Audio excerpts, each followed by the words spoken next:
Today we're 100% speedrunning Hello Neighbor, and like usual, there's gonna be a lot of broken stuff we do, but we'll start our speedrun as soon as we skip through the first cutscene, and then we sit here and don't move at all for 10 minutes. And that's because finally, after waiting for 10 minutes, you'll see that a cube spawns at the end of the road. And once that spawns after not touching the keyboard at all, we can start running over. Now, before we can actually get to the cube, we have the same normal cutscenes where the neighbor comes after us, attacks us, and then locks his door, but then we're going straight to the cube, which enables the console. Now, what we can do right here is input the code AI error dumping equals 0, and that makes the neighbor do a lot of weird stuff. Yes, this is actually an intended part of the game called Error World, and here the neighbor wants us to erase him. So after a short wait, he transports us to the Error World, and we have to make it to a bunch of these different cubes. The first one, we can jump on that thing, get a super jump, and this time we're going to input the command AI server more than update prepare data to archive. After that, the neighbor's going to do some more wacky stuff, and this time we're heading over to our house where we're going to go in here, press that lever, and then go up some stairs that don't even show up. Then once we make it over here, we can go and grab one of these umbrellas before going into the Unreal Engine missing script, which transports us to a different place where we have to climb a ladder, where we put UPD function set SPT HNB. Yeah, these are really weird commands, but same old, it gets us right back to the neighbor. And if you're wondering how you're supposed to find all these, I'm pretty sure it has something to do with the Hello Neighbor ARG or something that they were trying to start, but I never even knew this existed before doing this speedrun, and you probably didn't either. But anyways, now it's time to jump to the moon, which is hilarious. And what we want to do is bonk right into the moon. This will cause us to go off of it. Then after floating for just a little bit, we get transported right onto the moon where there's another cube, and this time we input mainframe delta equals restart more than neural network data recycle. So we only have 2 more of these cubes that we have to go into, and this one is going to be over to the right. And you can see that huge stack of planks that's over there. You can see some floating trampolines. I mean, at this point, none of this is weird anymore. It's supposed to be like a corrupted world, and you know, it does its job pretty well. It is pretty cool. I like the purple color. And of course, we're doing it because it is part of 100% speedrunning this game. And now it's time to go up this ladder, which is a pretty long ladder, but we have to make it to our next cube by going on some trampolines from here. So I will make the jump over there, use my umbrella. This is why we needed to get it earlier, and we can jump on that trampoline, which sends us right over to our second trampoline. We'll go and jump on that one, and you can see the cube below this tree. So we will slowly go down there, and then we can go into the console again, this time typing in reset index. By the way, I'm pausing right here so I can copy the next command, and once we get done with that one, we can start heading behind us and behind our house over to this weird plank thing. Yeah, there's just a plank coming up through the ground. I guess it's not really that weird. There are literally floating trees. Why am I thinking this one's weird? But we're gonna go ahead on that until we can make it over to this door where we just do a jump and Mary Poppins our way over to that. Then there's gonna be a nice and convenient trampoline that we can go to, just barely make it over there with our umbrella. And now we're going to the toaster, which this toaster, again, we just barely are able to make it over to, and we can climb in there, which is going to launch us all the way up to this other trampoline. Now we're gonna do some cool movement for this trampoline where we hold up and to the right, and what that will do is cause us to not go into the regular cabinet that you normally would. We can get all this momentum and go straight to the cube instead. So at this point, like usual, I just want to drop down there, get my console enabled, and this time we're going to type in main path data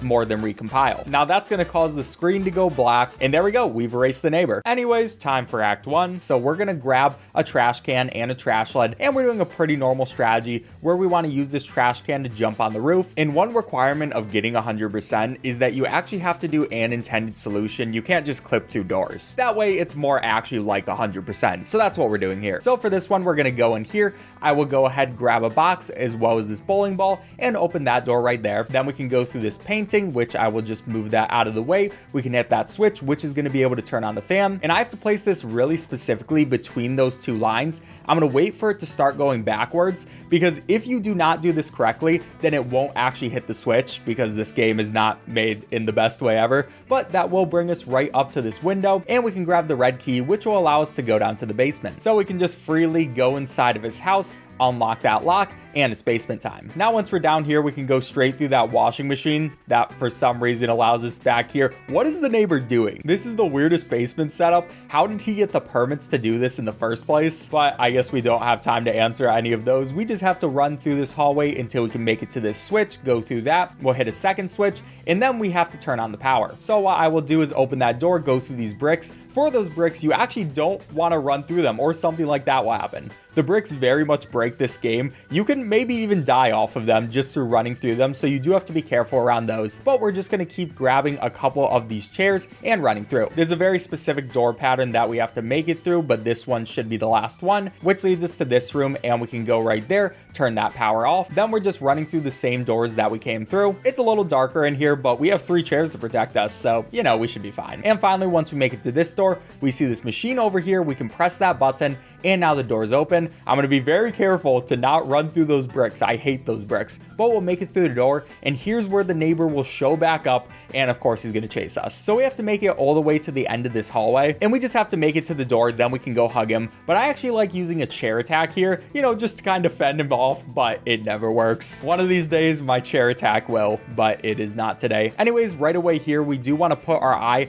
over at the keyhole, and that's going to cause his son to go ahead and let us out a little bit earlier, so we can go through these vents and actually make it outside towards the neighbor's house. Now right here, the first thing we want to do is go ahead and get this box, and we have to turn on the water. So I will use this box first of all to break that window, then we can come over here, turn that valve, and go in the window we just broke. Then we can go inside his freezer, which for some reason has a wrench. Not sure why that's there, but we can go ahead, grab that, and also turn that, which is going to be our second water thing, before finding where we put our box. So I will grab that, and we can use the wrench to go in here so we can take the ladder up. Now at this point, there is one more water valve that we want to hit, which is going to be right here. I want to be kind of careful to not fall off. And then we can fall off because we'll come over here and we'll get this wheel right here, which is going to be on the ground. Then from there, we can go right back on the ladder, use that box to go ahead and let us get enough height to go on this thing, and we'll bring our wheel straight over here to this valve. We can turn it, and it's going to start spraying out water. Now while it does that, we're going to want to go in this door and up this ladder, which we can just climb up all of these stairs. I don't even know if you can call them stairs.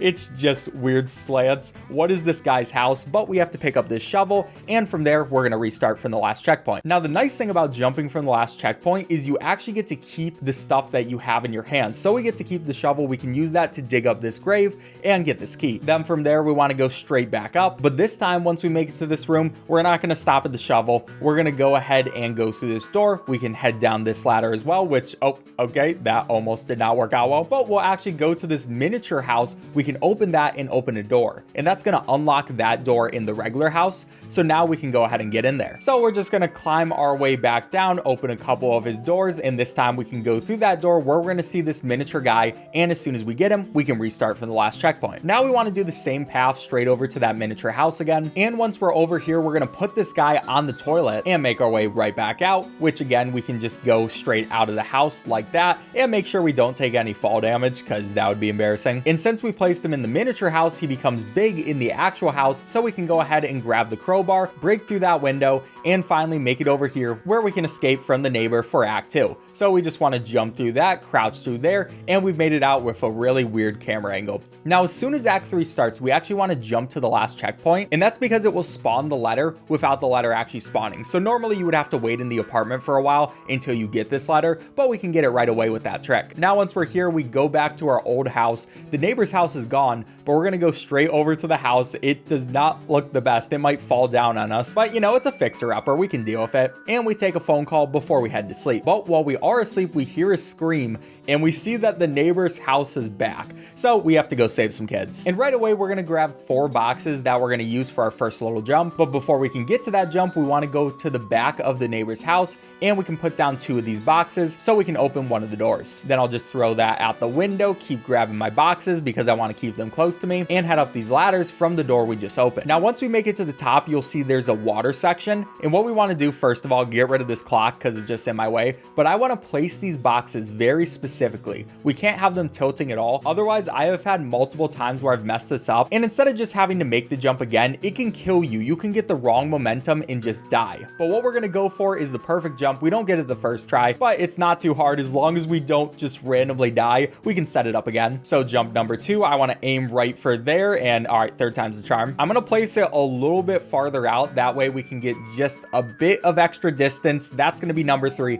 And there we go. We made it. Where we're going to get this gramophone, I think this is. I might just be saying that because I recently did a 100% speedrun of Cuphead and there's a gramophone in that, but we're going to call this one a gramophone. Now we're going to head down those stairs. And first of all, we have to make this jump.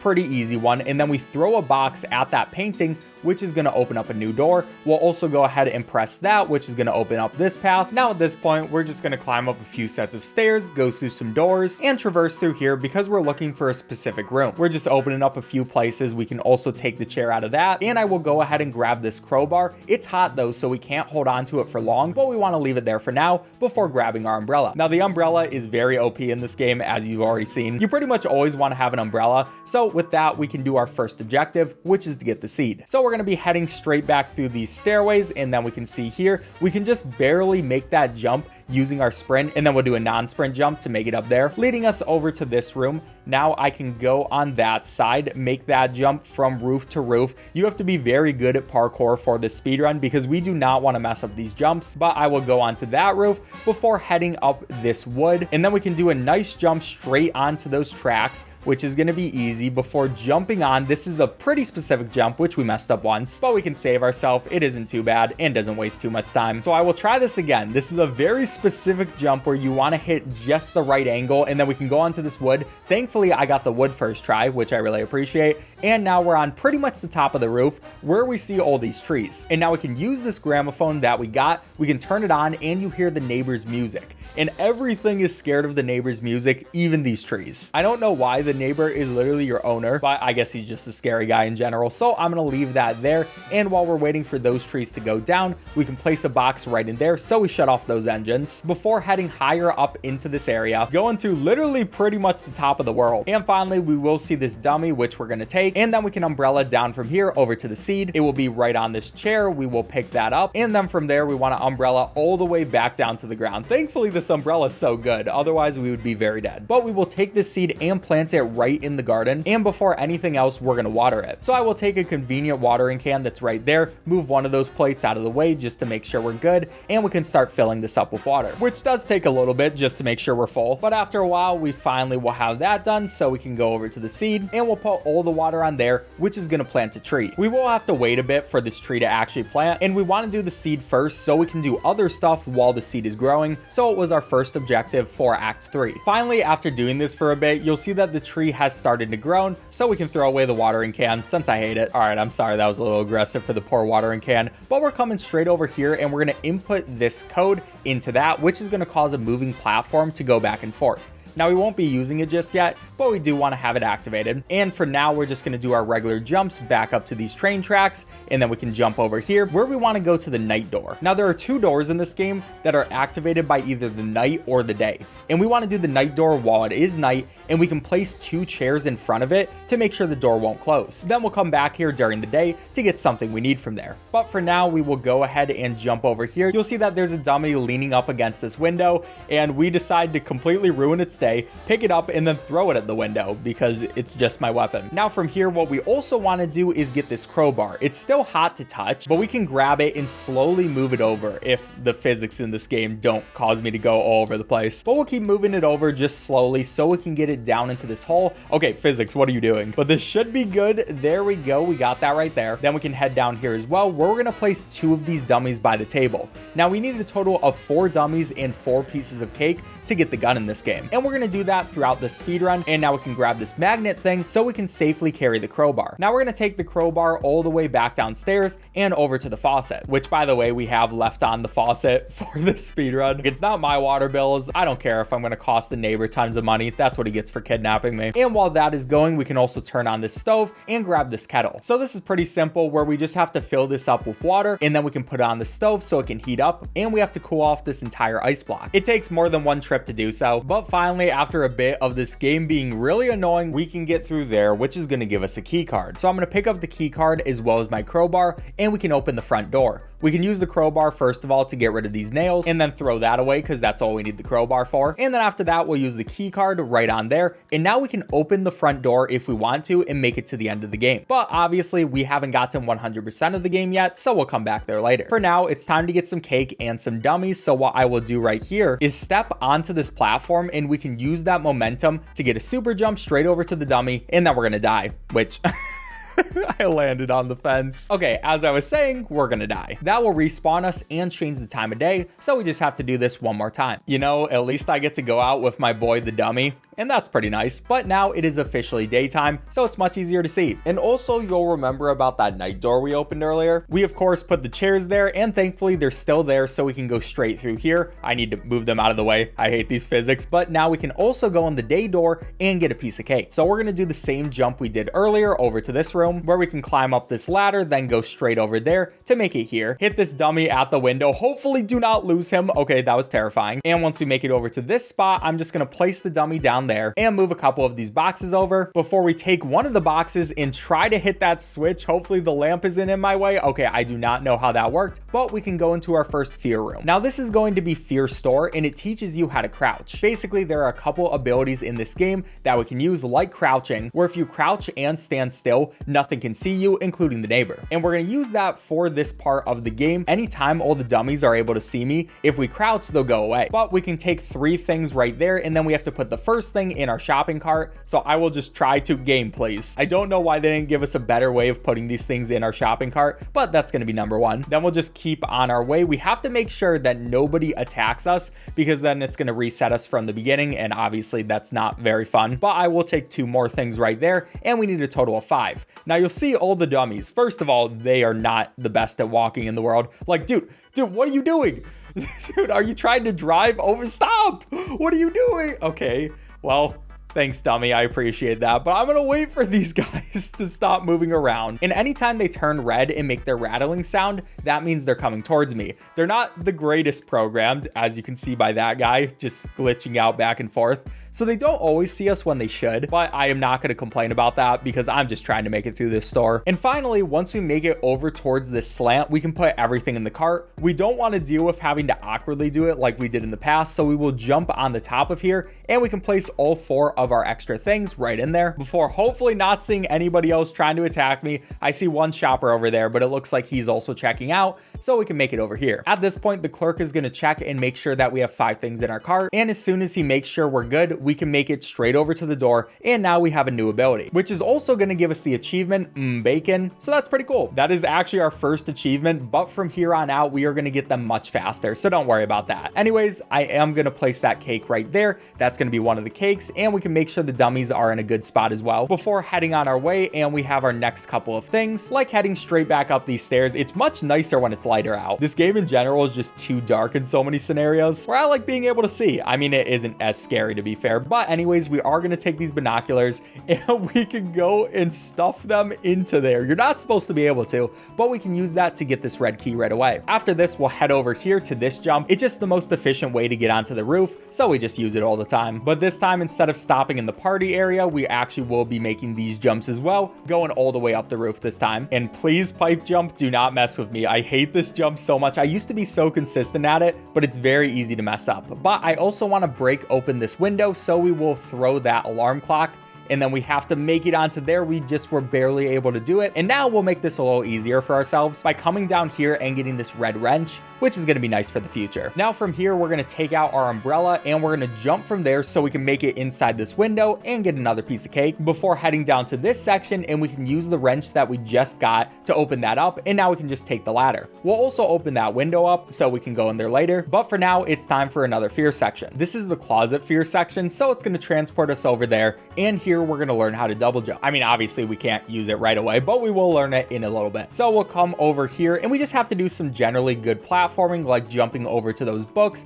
and climbing up these areas. If you saw my old alpha speedrun video for Hello Neighbor, you'll remember this was in one of those because we did need the double jump for that. Normally you don't, because we can use some weird stuff to not need that if we're doing any percent or any of those speedruns. But for this one, of course, yet again, 100%. So we will make it up there. And from here, we want to drop down. This is kind of a specific drop where we want to land right on that plate. We very much did not want to drop all the way down because then we would have had to run all the way back up. And fun fact about the fear sections, the tree does not grow while you're in these, so it's very important to be fast. But we will hit that switch, which is going to collapse some planks. We can jump straight over into this toaster, and that's going to launch us all the way up there where we get into this section now. And here we just have to go up all these bottles of juice and stuff, and we're going to go ahead and grab 4 of these darts before making our way over to this section section, there's some things of tuna, which, okay, physics, please. I just want to get over the tuna. And we just keep going around and around until we're over here. We see a nice radio, a nice telephone, all sorts of things. And I will make that jump straight over there where we want to use these darts that we just got as platforms. Now, this is kind of hard because it's very easy to have them be slightly too high, or they can even push you off things. Like that is slightly too high, so we'll aim it a little lower and then it pushes me. This section can always be really annoying, like what you're seeing right now with me falling off. Not the worst fall ever, we just got to get back up. All right, game, please just let me get that. Was that so hard? Was it so hard? But anyways, now we make it over into this section and we can do a double jump. You do your single jump, then it tells you to press space. That gets us our double jump, and we have that for the rest of the game. Not the best fear section, but we can very much save this time on the next one, because the next fear section is easily the hardest, but if we get a really cool strategy, we'll be able to do some cool stuff. You'll have to wait and see. But before we get that, it's time to go to the top of the world. So I'll be making my same normal trek up here over into this tree area. Thankfully, they all stay small. I mean, it's kind of sad for them. They're forever puny just because they thought the neighbor was by them, but that's what they get, I guess. They were in my way. Now we're gonna head all the way back up here, and you see that pipe? We have to jump to it. So I have to use my double jump ability to just barely make it on that. That was a beautiful first try. And then we can crouch under there, use another one of our double jumps, and make it over to here, which is gonna give us the top of the world achievement. So that's 3 done, and now we can head straight back down. And we wanna head down here where we're gonna break another window. I will throw this red key since I don't need it anymore.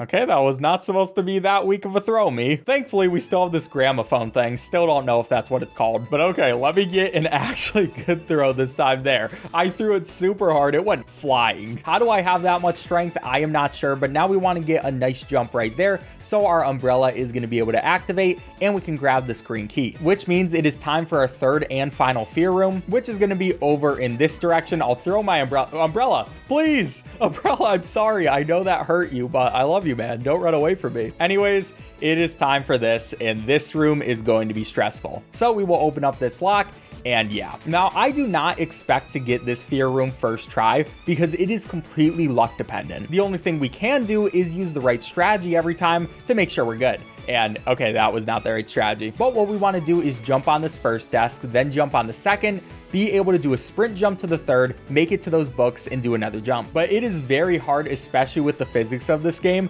so it usually takes a few tries, especially in a 100% speedrun. And how did I get hit there? An alternative way to do this, if you're playing this casually, is instead of trying to go fast, you can just wait in one of the lockers for 10 minutes, and the teacher will slowly kill all these students. But I don't have 10 minutes. I'm trying to speedrun, and this one does look good. I have to jump over that man, please. And there we go. We were able to make it. So now we have to hope that the teacher is not coming after us, and of course we got unlucky there. Okay, that's fine. Okay, this time we got another book jump right away. It looks good. The teacher is going to get activated, and we're hoping that the teacher stays back. If the teacher stays back, we are pretty much home free, and we'll make it over to this locker, which will hang out for a bit. And that's because now it is student time again, so we'll let them run all around. I do not want them chasing after me. We're way safer during the teacher section. And after a bit, we will head out there, and I'm not even going to check for the teacher. I'm just going to hope we're good. We've already used enough time in this section, and it looks like we are able to make it. Okay, that was not that bad. Could have gone a lot worse, so I'm proud of that one. And finally, at the end, we will see this big guy, and the game is going to give us the ability to push him over, and then he just kind of collapses. So yeah, that's our last fear area. But there's still a lot more stuff that we have to do, like head out through these boxes, which are just in my way. Please, physics, allow me to get out of here. But yeah, we still have a bunch of achievements and some really cool stuff in the speedrun. So first of all, what we're going to do is head straight back to this jump. You already know it. You love this jump. Don't lie. Just fun for the whole family, you know? And what we will do here is, since we have our double jump, we can actually jump to this section, and that just saves a little bit of time. So now we can go and crouch down here, hopefully not get knocked off, and go into this tennis ball room. At least I think those are tennis balls, and grab another piece of cake. Then from here, we want to make it out of there. We don't want to fall off because we want to be able to make this jump over to these train tracks, and we can take one of the items that we have in our hands and throw them at that window. We want to go for that second one. Now we're going to go for a super throw because I have seen how bad these keys cheese throw in the past, and we got there. So now it's time to go to the top of the world again. So we're gonna make it back to the trees section and then jump off this side of the roof using our umbrella, and we'll just barely be able to make it over to this dummy, which is gonna be the last dummy we have to pick up. He's trying to scare us and stuff. I'm not scared of you though, dude. It's time to take you to a birthday party. So we can come down straight through here and we'll see all of our dummies by the table. And now we have to place these pieces of cake very specifically on their plates. And also the dummies have to be in specific locations. If they're slightly off, then the gun won't spawn. Which, okay, yeah, it's slightly off. Just gonna have to mess around with these, keep moving stuff around and hoping that eventually it'll work. Okay, let me place that piece. We'll probably have to pick him up. Oh, never mind. There we go. We got to shoot him up. And we can take the gun along with one of our dummies. Yeah, that took a bit just because this game is very wonky, but I will take it. And it's time to take this dummy down towards the road. Yeah, if you know this game's achievements, you know what we're about to do to this guy. Because for one of the achievements, we have to leave him on the road and wait for him to get run over. But we'll see the achievement pop up eventually. For now, we have some other stuff we have to do, like playing some basketball. So I will leave my gun right out there because that was actually a gun-free door. You can't bring the gun over here. But I will take this basketball, which will be nice, and we'll pick up the gun. Might as well. Before heading down here and we see a hoop. Now, the funny thing about this hoop is you actually don't have to get the basketball inside of it. If it just hits there, you'll see we got the achievement Space Jam. And also at the same time, we got Meet Joe Black. Our guy got run over. Let's go check on him. Yeah, he is not doing the greatest in the world. Sorry about that, buddy. But now it's time to go out of bounds. So what you can do in this game is the same regular jump we've done so many times. This time we're going to come in here, crouch down through there, and get transported to a cemetery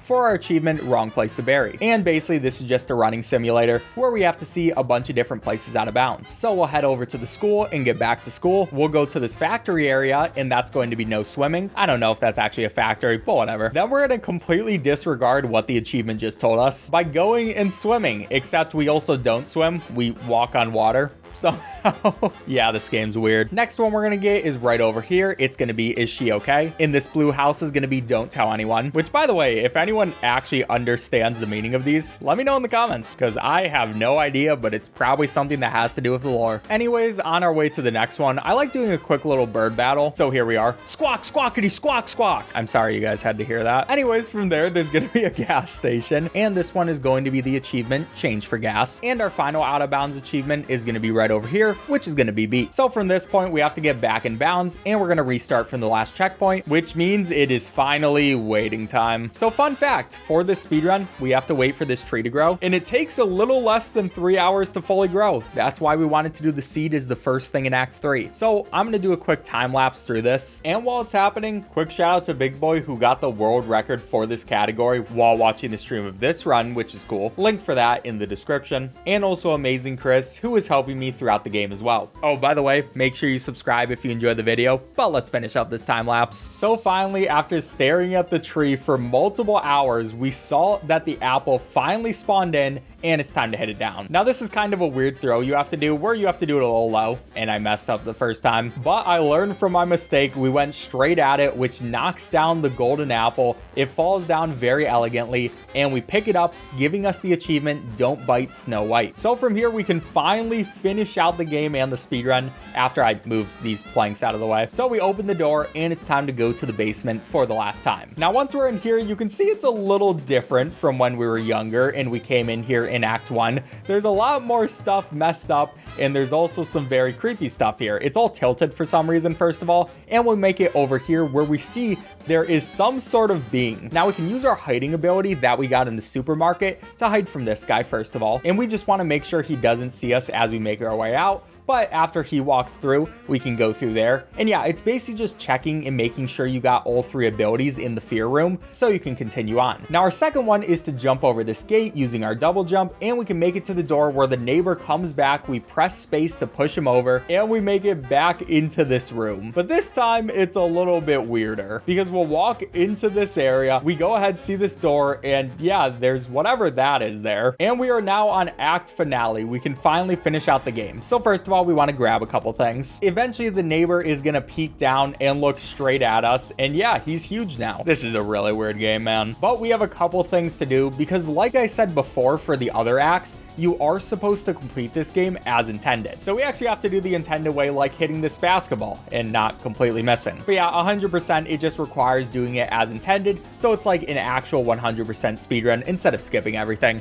That's just what the community decided. But second, we are going to go ahead and get that light switch, which actually wasn't a light switch. It's a power switch that leads over to the toaster. And by the way, at this point, I had been sitting there not really doing anything for 2 hours. I was a little bit rusty because I hadn't played in a bit, and I was worried about messing this up, but you know, you just got to go and do your thing. So we'll jump into the toaster. We can use oldest momentum to go straight up here where there's going to be this switch. We can turn that on, which is going to move this moving platform, and we can just barely make it up there before it heads all the way up, and we go inside this really weird cylinder. But after traveling through there for a while, we can break open that window, and we want to hit this light switch, where once you hit that, it drops the floor and also drops a bunch of umbrellas, which we can use to go over to the neighbor, or more specifically, the gramophone. Because what we want to do here is hurt the neighbor's ears so he starts being in pain. So what we can do, we can throw something right at that, which is going to put the needle down. Then we can switch this thing over, and then we're going to run on this. And that's basically going to give it enough momentum to start making annoying noise. You can see the neighbor is not enjoying it, and we're going to jump over here, which I missed. Yeah, I messed up that jump, so we got to go back to the toaster. Thankfully, that gives us enough propulsion to be able to make it over here. We can see that the neighbor is still in constant pain. He really doesn't like that noise. And we'll go ahead and move all of these balls towards the cannon. Well, we don't have to move all of them. We only have to push 2 of these, which are going to hit 2 of the neighbor's legs. So that's going to be the first one. Now he's kneeling down. He really doesn't like all this pain, but I say I do not care. We hit him with a second one, and yeah, this man is in so much pain. So back inside the toaster, where we'll go ahead, jump all the way up, and we have to make it over to the house. But here I decided not to use my umbrella. I thought it was open, and yeah, I had to go back again. Look, my nerves were through the roof. Pretty quick journey back at least, so we can go ahead and get another jump, and we'll make our way over there. But I saw that I didn't have enough speed to make it all the way to the house, so I stopped by the gramophone so I could get a running jump straight over there, get some more momentum, and be able to make it inside of this house, which we just have to slowly go down while the neighbor is in so much pain. But there we go. That is going to be the I had no choice achievement, and there's only one more we have to get. So we'll go straight through here into this door, and now we see ourselves in the past playing with our toy. Now what I like doing right here is jumping on my kid's self's head, and yeah, wear his new hat. Hooray! Finally, after a bit, he's gonna stop playing with his toys and go towards the window, where we see this huge shadowy figure coming to attack our boy. And this guy is the slowest runner in the world, and he also has terrible running form. Like, why are you running with your hands in front of you? What are you doing, kid? But anyways, we're gonna go block him, be right in front of him, except then I don't even know what happened there, but we died. The best time to die in this section, because we only lost like 5 seconds, but that was so dumb. Anyways, we have to block him from the shadow guy's punches with our body, and every time we do block those, we're gonna get bigger. And this kid is just so slow. Come on, man, pump your arms, or at least Naruto run or something. Do something cool. But we'll go ahead, block his body again. We get a bit bigger, and now this time we're gonna be heading straight over here towards the ladder. For the 3rd time, the kid is gonna come straight over. We block it with our body. We're even bigger, so big that we have to crouch now to make it under here. Yeah, it's actually kind of insane. This is a really weird part, I'm not gonna lie, but we will double jump straight up there and make it over to this section, where, who would have guessed, we block yet another punch, and now we're absolutely gigantic. So then finally at the end, we head up these stairs, see our boy yet again cowering for fear, and we block the final punch, giving us no more fears. Now at this point, there's some cutscenes or something. I don't really care about them. And eventually the fear goes away. The room is entirely white, and we can go towards this door, where as soon as we enter through it, that's going to be time 3:30:49. Yeah, this was an exhausting speedrun, but that's 3rd place on the speedrun leaderboards. All right, subscribe if you enjoyed. Bye.